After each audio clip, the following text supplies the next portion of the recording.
There are many ways people speak of love, but very few questions reveal its true depth.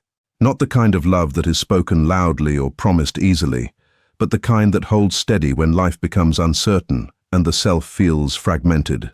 A person who truly loves you does not begin with control, correction, or assumption. They begin with inquiry, not to interrogate you, but to understand the inner landscape you carry silently. And beneath all the noise of relationships, there are two quiet questions that tend to emerge again and again in genuine love. What are you feeling right now? And what do you need from me or from life in this moment? A person who truly loves you does not begin with answers, advice, or assumptions. They begin with a question, not to analyze you as a problem to be solved, but to meet you as a mystery that deserves attention. In a world where most people rush to define each other, label each emotion, and close every silence with noise, such a question becomes almost sacred in its simplicity. The first question is, what are you feeling right now? At first glance, it appears ordinary, yet psychologically, it is one of the most disarming and honest invitations a human being can offer another. Most of us move through life partially unseen, even by those closest to us. People respond to our behavior, our tone, our productivity, or our silence, but rarely do they pause to enter the inner space where the feeling is actually forming. This question interrupts that distance. It says, without force or expectation, that your inner world matters more than my interpretation of it.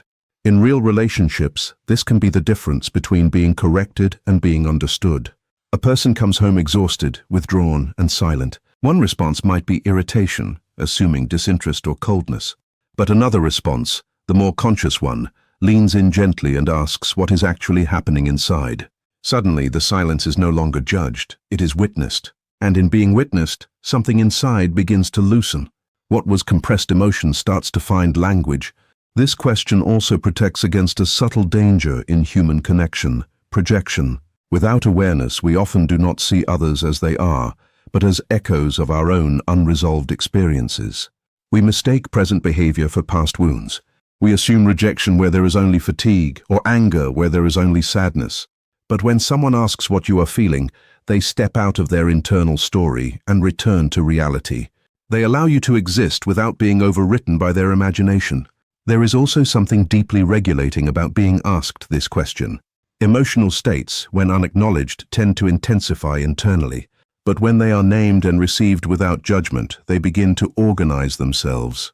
A person who is anxious becomes slightly less consumed by anxiety when it is spoken aloud to someone safe. A person who is grieving finds a small anchor simply in being asked to articulate the weight they carry. This is not magic. It is the natural response of the human psyche to recognition. And yet, perhaps the most profound aspect of this question is that it restores dignity to inner experience. Modern life often teaches us to suppress, perform, or simplify what we feel in order to remain acceptable to others. But this question gently reverses that conditioning. It implies that your emotional reality is not an inconvenience. It is meaningful data about your inner life, worthy of attention. To be asked, "What are you feeling right now?" is to be momentarily freed from the demand to perform stability. It is an invitation to return to oneself without fear of dismissal. And in that return, something essential happens. The relationship is no longer between two roles or masks, but between two human beings willing to see and be seen. The second question that arises in a relationship grounded in genuine love is not a demand nor a solution, but an opening. It is, what do you need from me or from this moment? This question carries a different weight than the first. Where the first invites emotional awareness, this one invites direction without control. It does not assume that the one asking knows what is best. It does not rush to fix what is uncomfortable. Instead, it steps back from certainty and makes room for the unknown needs of another human being to emerge. Most suffering in relationships does not come from lack of care, but from misplaced certainty.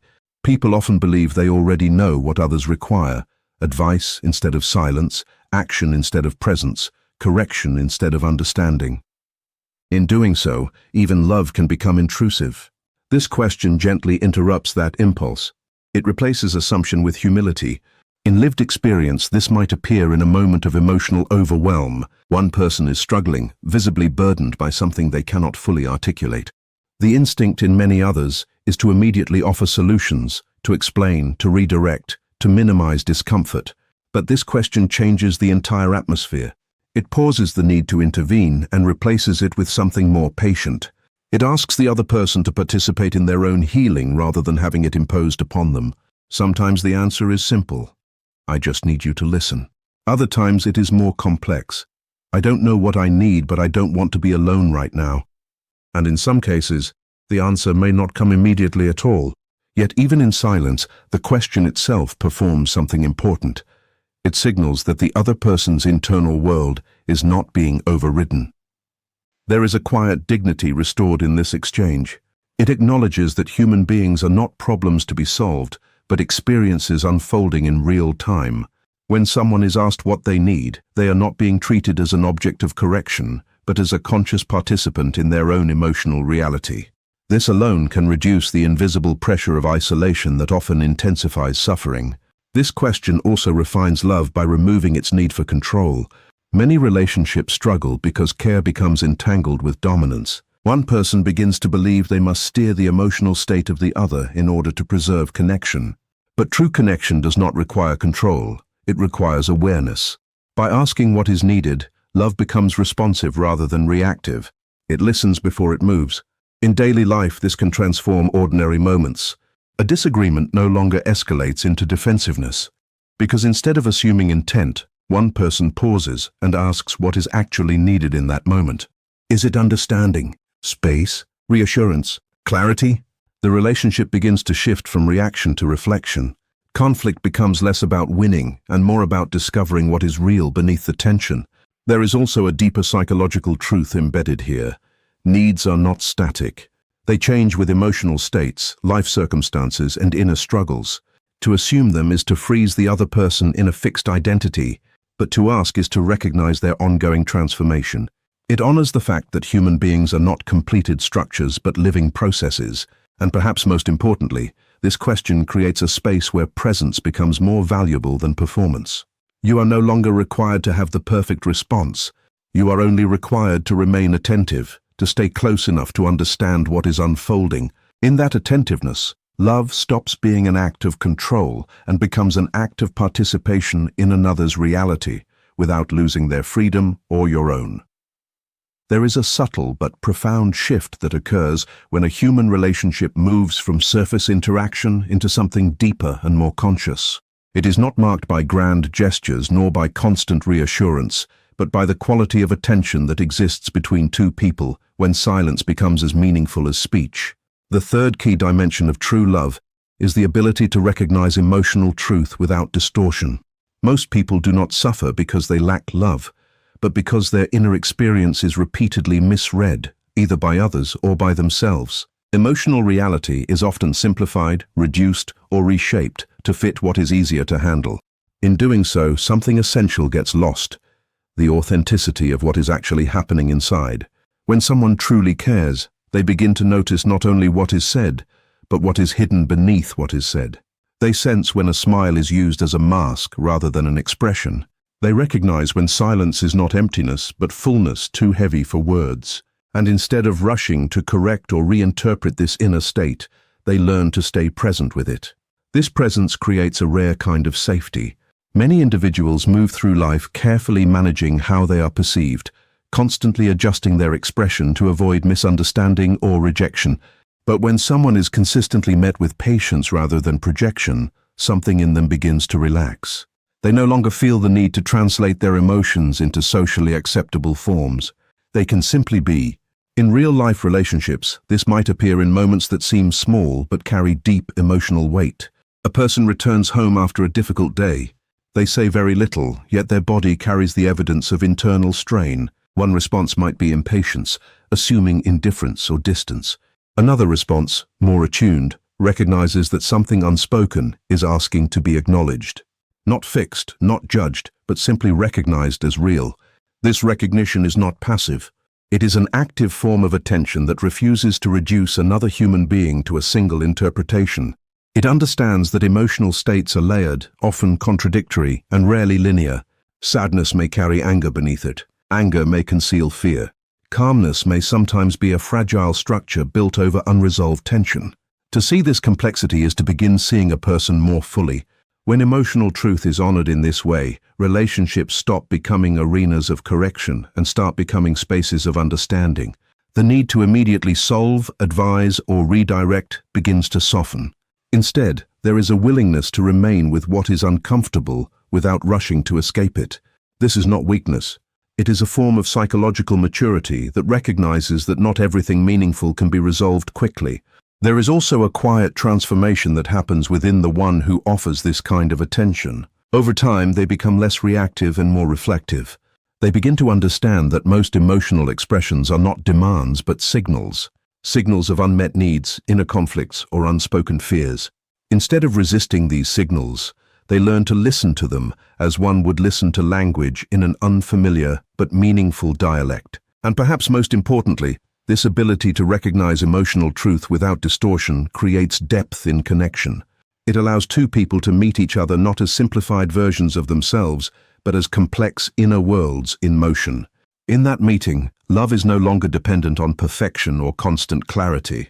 It becomes something more stable, grounded not in certainty, but in the willingness to see what is real, even when it is difficult to name. There is a quiet boundary that most people never learn to recognize in their relationships, and yet it determines whether love becomes freedom or becomes pressure. It is the difference between caring for someone and trying to manage them, between standing beside a life and attempting to direct it. The fourth key dimension of true love is emotional responsibility without control. At first, these two ideas may seem similar, responsibility and control, but inwardly they are very different movements of the psyche. Responsibility says, I acknowledge your experience and I remain present with it. Control says, I cannot tolerate your experience unless it changes into something I can handle. One is rooted in awareness, the other in fear. Many relationships quietly suffer under the weight of unconscious control. It does not always appear as domination. Sometimes it appears as constant advice, repeated correction, emotional pressure to be okay, or subtle disappointment when another person does not recover on schedule. Beneath all of it is the same hidden impulse, the discomfort of witnessing someone else's emotional state without being able to immediately fix it. But human beings are not mechanical systems. Emotional life does not respond to command. It unfolds in its own rhythm, often irrational, often non-linear, and sometimes resistant to explanation. When one person tries to control that unfolding in another, even with good intentions, they unknowingly create resistance instead of healing. The inner world of the other person begins to tighten, not open. True emotional responsibility begins with a very different posture. It begins with the willingness to remain present without interference. To say, in essence, I am here with you, but I will not take ownership of your process. This stance may appear simple, but psychologically it requires maturity. It asks a person to tolerate uncertainty without trying to resolve it immediately. In real relationships, this can be seen in moments of emotional distress. One person is struggling, confused, overwhelmed, or withdrawn. The instinct of control might rush in with solutions, explanations, or even frustration disguised as help. But responsibility without control chooses a different path. It listens. It observes. It allows space for the other person's inner movement to continue without interruption. This does not mean indifference. On the contrary, it requires deeper care because it refuses the comfort of quick fixes. It recognizes that sometimes the most respectful form of love is patience. Not passive waiting, but active presence without intrusion, a willingness to remain close without taking over. There is also something liberating in this for both sides.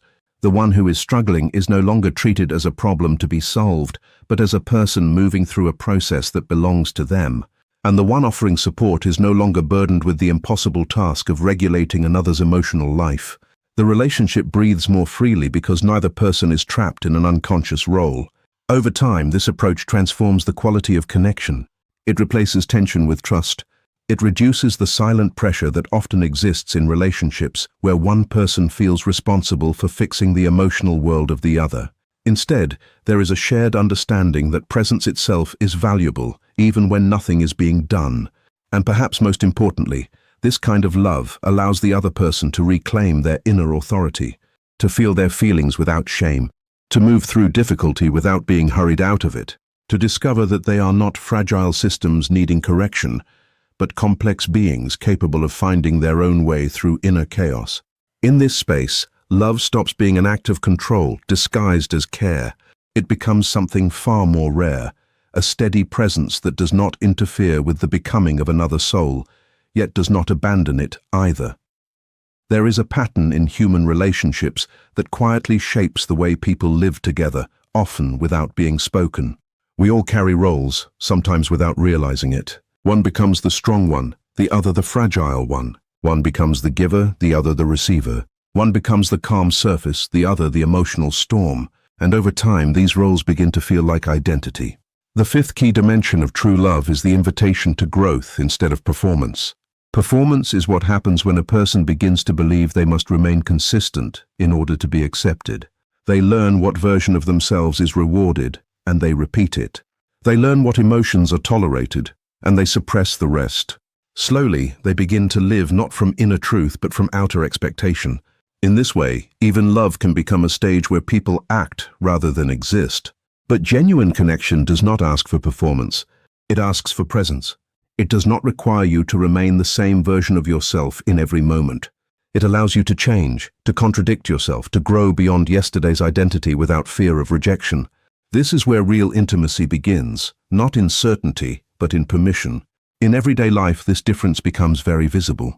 A person who feels they must always be the strong one will hide their exhaustion.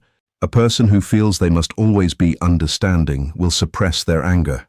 A person who believes they must always be easy to love will silence the parts of themselves that feel too complex, too uncertain, or too heavy. And yet what is hidden does not disappear. It accumulates inwardly. True love does not reinforce these masks. It gently weakens them, not through force, but through acceptance. When someone is met without punishment for changing, they begin to trust their own internal movement. They no longer feel the need to remain fixed in a role to maintain connection. Instead, they are allowed to evolve. This creates a very different kind of relationship dynamic. Conflict is no longer seen as failure, but as information. Emotional shifts are not treated as instability, but as signs of growth. Even confusion becomes part of the process, rather than something to be corrected immediately. In this atmosphere, people begin to feel safer not because everything is predictable, but because nothing essential is being denied. There is also a deeper psychological truth here. Human beings are not static beings. The psyche is constantly unfolding, reorganizing itself through experience, reflection, and relationship. When a relationship demands fixed identity, it conflicts with this natural movement. But when it allows change, it becomes aligned with it. In such relationships, something subtle but profound begins to happen. A person starts to reveal parts of themselves that were previously hidden, not because they are forced to, but because they no longer feel they must protect themselves from judgment. They may express uncertainty without shame. They may admit confusion without fear of being diminished. They may even outgrow old patterns without fearing that love will be withdrawn. This is where performance dissolves and authenticity begins to emerge. Not as perfection, but as honesty in motion. And perhaps the most important aspect of this dimension is that it does not demand growth in a pressured way. It does not say, you must become better to be worthy. Instead, it quietly communicates, you are allowed to become. That small difference changes everything. One creates pressure. The other creates space. In that space, love becomes something far more alive than a fixed agreement between two roles. It becomes a living process, where both people are free to evolve without losing connection, and where presence is valued more than performance, and becoming is valued more than staying the same. There is a difference between being present with someone and trying to rescue them from themselves. This difference is subtle, and yet it determines whether love becomes a source of grounding or a source of dependency. Many relationships fail not because of lack of care, but because care becomes confused with interference. The sixth key dimension of true love is presence over rescue. To rescue someone is to believe, often unconsciously, that their experience is too heavy to remain as it is. It creates urgency. It suggests that discomfort must be removed immediately, that pain must be dissolved quickly, and that emotional difficulty is a signal for immediate intervention. But in doing so, something important is often overlooked. Not all pain is meant to be removed at once. Some experiences require witnessing before resolution, understanding before action. Presence, on the other hand, does something very different. It does not rush to change the state of another person. It remains with them in the state they are already in. It says, without words if necessary, you are not alone in this. And in that simple act of staying, something within the human psyche begins to reorganize itself naturally. In real life, this distinction becomes visible in moments of emotional intensity. A person is overwhelmed, perhaps by loss, confusion, or internal conflict. The instinct to rescue may appear as immediate advice, forced positivity, or attempts to redirect their attention away from what they are feeling. It is driven by discomfort, not necessarily by understanding. But presence chooses a different response. It does not interrupt the emotional process. It stays close enough for the other person to feel they are not abandoned in it. This kind of love requires patience with what cannot be rushed. Emotional transformation is not mechanical. It unfolds in layers. When someone is in pain, they are often not ready for solutions, because their inner world is still forming the meaning of what they are experiencing. To rush them out of that space is to risk bypassing something essential. Presence allows meaning to emerge naturally. It does not impose interpretation too early. It gives the psyche time to speak in its own language, which is often slow, symbolic, and indirect. In this space, even silence becomes meaningful. Even sitting together without words becomes a form of communication. There is also a hidden strength in this approach that is often misunderstood. Presence is not passive. It requires emotional stability from the one who offers it. To remain with someone in difficulty without trying to fix them is to tolerate uncertainty, discomfort, and the inability to control outcomes. It is far easier to act than to remain still in awareness. Yet it is precisely this stillness that creates safety. Over time, relationships shaped by presence rather than rescue develop a different quality of trust. The person in distress learns that they do not need to be immediately repaired in order to be accepted. They are not abandoned in their difficult states, nor are they forced out of them prematurely. They are allowed to move through their experience at their own rhythm. This has a profound psychological effect. It restores a sense of inner agency. The individual begins to realize that they are not broken systems requiring constant correction, but living beings capable of finding their own way through emotional complexity. Support becomes a companion to their process, not a replacement for it. And for the one offering presence, something equally important happens. The burden of needing to solve another person's inner world begins to dissolve. Love is no longer measured by how effectively one can fix suffering, but by how fully one can remain steady in the face of it. This reduces anxiety, resentment, and emotional exhaustion within the relationship. In this way, love matures. It stops being a reaction to pain and becomes a stable field in which pain can safely exist without fear of abandonment or control. And in that field, healing often happens not because it is forced, but because it is finally allowed.